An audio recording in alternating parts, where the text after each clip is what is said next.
Most sales advice is wrong because it was written by people selling sales advice, not practitioners still actively selling who've been on or listened to over 15,000 sales calls. So let me give you the one thing that the gurus skip. Sales mastery is pattern recognition built over thousands of calls. Sales is music. It's not usually natural talent. It's drilling fundamentals until they go invisible, the same way a musician practices scales. The dirty little secret of this entire industry is that nobody practices as much as they need to. Even your favorite sales guru does not practice anymore. Now, until you've taken 1,000 sales calls, your instincts on the call are going to literally push you to do exactly the wrong thing on that call. So you can't trust your instincts until you've established masterful pattern recognition that only comes from about 1,000 reps. So what I'm about to give you on this training is 12 minutes of what 10,000 plus calls would have taught you. It's 2,200 words and over 110 discrete insights. We're going to walk a deal from cold dial to the credit card running, and at every step, I'll tell you the move, the mistake, and the line. So let's go. Oh, almost forgot. I've been building sales teams for 12 years, and since 2020, I've run a sales training company and sales solutions company called Cadence. I started in door-to-door. I was the number one sales rep for almost a year, and then I built multiple sales teams up to the number one sales team for 12 sellers, closing over 1.2 million per month. With an average ASP of around 12,500 per close, I built 2 8-figure sales teams, and I've helped new agency owners go from zero to their first 15, 20K month in under 60 days. And now I'm changing the paradigm of how sales skills is acquired. If you want to get access to the training tool that gives you 100% quality feedback on 100% of your sales calls, join our school community. It's a free 7-day trial. Link in description. Chapter 1, state is the actual product. People don't buy products, guys. They don't even buy outcomes. They buy your state. State is the most important thing you sell. Your state of being is the most important thing because of one single fact. The person with the stronger nervous system wins the call. Mirror neurons cause the weaker state to entrain to a degree in the stronger one. So if you're nervous and they're calm, they win.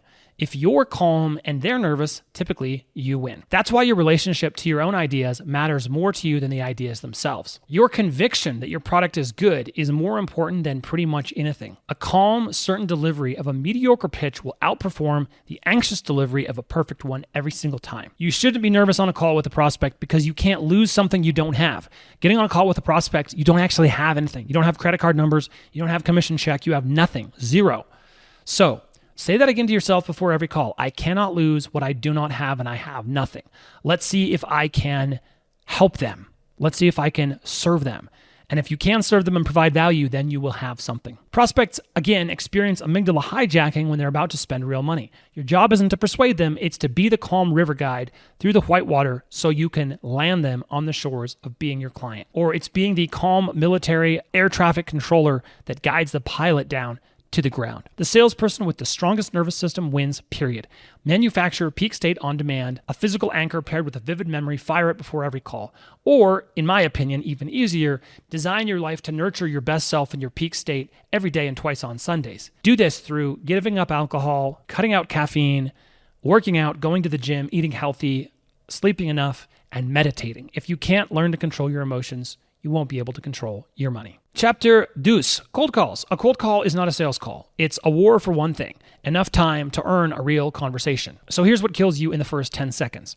Don't use the word interested. Like, are you interested? Would you be interested? Don't use this on cold calls. Don't use it on set calls. Don't use it on pitch calls. Don't use it on sales calls. It triggers the exit line, no, not interested, which is preloaded in their throat. So stop handing them that cue. Don't lead with your company or your product either. Prospects have zero interest in both. The only two things worth saying on a cold call are what problems you solve for companies like them and questions about their version of those problems. Speak slowly. Fast talking signals desperation. Fast talking is also salespeople. Slow signals status. Only high status people take their time. And if you sound like you're reading a script, you've already lost. The fix isn't, a better script. It's deeper internalization of the one that you have so that you can understand the principles you're getting across and negotiate and move around within them. Use a pattern interrupt. I was told to call you guys. I don't know if I'm in the right place, but we help companies double their revenue in 90 days. Is that something that might be useful to you? This mimics how a referral comes across. It's going to read referral, not cold call, and it flips the gatekeeper from rejection mode into mystery solving mode. Give people a mystery to solve. Give CEOs the option to hang up, which paradoxically increases engagement because obviously high authority prospects refuse to be told what to do and they love control. When they say, send me an email, counter with their interest, not yours. Yeah, I understand email. I don't want to clutter your inbox if I can't help it. Just what info would you be looking for in an email just so I know what to send? If they agree, when they agree to a meeting, don't let them off the call to find a time. Say, oh, do you have your calendar pulled up right now, your date book, your diary? Let's look at it right now. Every hour between a verbal yes and a confirmed slot is intent cooling on the counter. Switching from outbound to inbound, the same principle applies. Time kills deals. Speed to lead is critical. Slow speed to lead is literally redirecting your ad dollars into a dumpster outside your business and lighting them on fire. And nobody wants to do that. Guys, if you're enjoying this video so far and you're finding value in the information I'm sharing, realize that it doesn't matter if you understand this intellectually. What matters is that it's practice and that it's real for you. So because of that, I'm going to invite you to join my school community. Link in the description. It's completely free for 7 days. You could come in and try out the techniques, take a look at a lot of additional content we have. But the thing that's really going to help you is we're going to help pair you up with a role play partner. And then at higher levels, you can also get your own calls reviewed by me every Friday.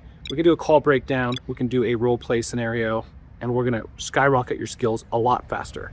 Now, back to the video. Chapter 3, discovery, which is 90% of your sales results. Sales is 90% discovery. If you remember that one thing from this training, remember that. The person who understands the prospect most deeply wins the deal every time in every market.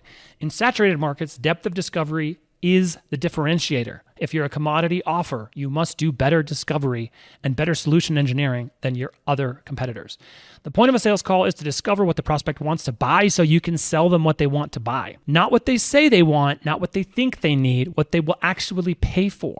These are 3 different things, and a discovery call is the device for reconciling them. Have sharp ears on 4 levels: what they said, what they didn't say, the smoke screen masking the real objection, and the signals of financial resourcefulness. Look for all 4. Remember, beginning salespeople don't ask any questions. Intermediate salespeople ask questions of the prospect and then immediately provide an answer that the prospect can just say, yeah, it's that. Advanced salespeople ask and just shut up and let the prospect answer. And then masterful salespeople lets the prospect answer and then asks them more questions about the prospect's answers. Top reps end up asking twice as many questions as an average rep, and they ask better questions. Use the magic wand frame. If you could change one thing about your business tomorrow, what would it be? Even people who have really good businesses, if you ask them what's your problem, they're going to say, oh, well, actually, there's no problems. We're doing pretty good. Use the why, though, technique, 5 to 6 layers deep, because the first answer is almost always a proxy, a superficial answer. It's not the real problem. The real driver, the real emotion is buried 2 to 4 layers underneath. Funnel your questions in a discovery. Open at the top, open questions, meaning they can't be answered with a yes or a no. They have to be answered with explication, with a long sentence. Tell me a story about that, or what's the story there, or tell me how did that come about, or why do you think things are like that? Confirming confirmation questions in the middle, and then tight either or control questions at the close. Never ask double-barreled questions.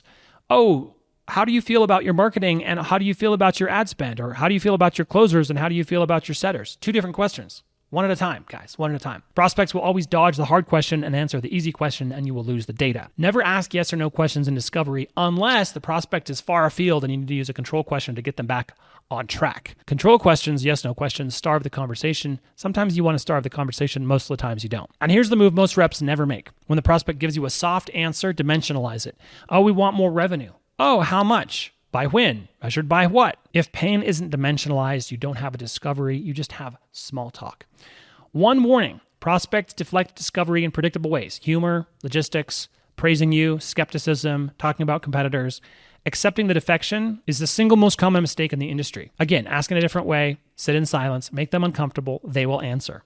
Someone who won't cooperate with a basic discovery won't cooperate as a customer. Discovery is also a screening mechanism. Chapter 4, pain and loss aversion. When you think you've uncovered sufficient pain on a sales call, I can assure you, you're probably at about 10% of the pain required to motivate action, which actually lines up nicely with a 10% close rate. Here is the psychological law you need to know. A loss feels 5 times worse than the equivalent gain feels. You need to make $500 to equal the emotional impact of losing $100. So stop selling what they'll get, sell what they're currently losing. Quantify it in dollars per day, every day, while they delay. Paying equals pain. Paying your fee equals pain. Your prospects will always delay pain. The whole sales pitch is intended to just relocate the pain from the pain of paying you to the pain of not paying you. They're already paying a cost. They're not conscious of it. The sales call is a mechanism to make them conscious of the pain that they are currently paying. When the pain of staying the same is greater than the pain of paying, they buy, but not before. Present pain beats future pain. Humans fundamentally have a hard time believing the future will be in any way bad. So anchor them to what problem has already cost them in real dollars in the past and in the present. Where's the bleeding today? Where does it hurt right now? You will never see someone buy something so fast as when they have a pain, when they have a toothache, when they're having a bloody nose, when they have ongoing issues with their body. That's present pain, bleeding today. Sell the pill that'll stop the pain right now. And don't pitch a solution until you've got the prospect immediately admitting and has internally reached the conclusion that inaction is more expensive than action. If you pitch before that, you're pitching to a problem that you don't understand and they don't feel. And that's the number one cause of weak closes and lost deals. When you summarize the pain back to them, which you have to do, use their exact words. Changing the language changes the meaning, and they feel unheard if you say it in your words and not theirs. This is the knife-twisting summary. Restate every consequence in one tight paragraph and the prospect will pre-close themselves. Chapter 5, Objections. Here's the most important reframe in this entire training. Better objection handling is not your problem. Better objection handling is not the answer. Most objections are caused in the first 5 minutes of the call. Think about that again. Most objections are caused in the first 5 minutes of the call by you. The objection that ends the sale almost never originates at the end of the call, so you don't fix objections with rebuttals. You fix them by fixing the front of the call. That said, when objections do come, here's what to know. The objection that a prospect raises is almost always the clearest evidence of why they need to buy. It points directly at the problem. The obstacle is the way. Most objections are incomplete thoughts that collapse under gentle examination. Use the Pierce framework. Pause, isolate, explore, reframe, confirm, and eliminate. That works because most objections aren't even fully formed in the prospect's own head. I need to think about it is a smokescreen. It's almost never actually thinking. Ask, what specifically is going to change overnight? You get the real objection at that point. I need to run it by my wife. Is a smokescreen. It's not about running it by the wife. Ask, what specifically is your wife going to say no to? You're going to get the real objection in one sentence. Unspoken objections do kill deals. A prospect in their head is out of reach. Your first job on a sales call is to get them communicating honestly in real time with you. Let's think about it and reason together out loud on the call. Then you won't have to think about it at the end of the call. The pro move is to proactively raise the known and likely objections yourself. Again, if you bring it up, you win. If they bring it up, you lose. And the move that has changed more deals for me than any other, reverse the question. Answer a question with a question. It often flips power completely in the space of a single sentence. Them. Oh, this is a lot of money, Drew. Me. How would you justify investing this kind of money? The greater risk frame is the most powerful close available. Demonstrate that not deciding is more expensive than deciding imperfectly. Control the comparison and you control the sale. Always reframe price against the cost of inaction, never against zero. If you don't have a higher cost comparison versus the price you're asking, you don't have a sale. Period. The 51% close absolutely crushes in B2B sales, and I don't see anyone teaching it. The only real question you have to decide today, Mr. Customer, is do you think that after we do extensive service for you, you're going to be better off or are you going to be worse off? Is the probability 51% better or 49% that you'll be better off? In other words, are you going to be better off or are you going to be worse off? The power in this close is collapsing all their unnamed, ambiguous fears and uncertainties into a simple binary yes-no. Learn this close, use it, master it, and prosper with it. Chapter 6, Price. Price objections are almost never about the price. The moment you defend price, you've lost. You want to isolate, compare favorably, anchor to the outcome, stop defending the price before they object.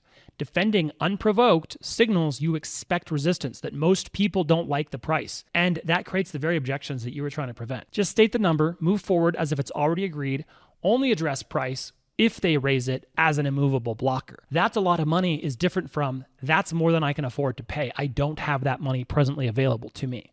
And you always want to clarify which it is. But it's shocking to me how many people never clarify whether they don't like or don't want the idea of paying that much money out the door, or whether they physically don't have that much money to move out the door. Never let a prospect leave the call without stating their position on the price. Tell them the price, then shut up. If they outweight you, ask what they think of it. They shouldn't outweight you, by the way.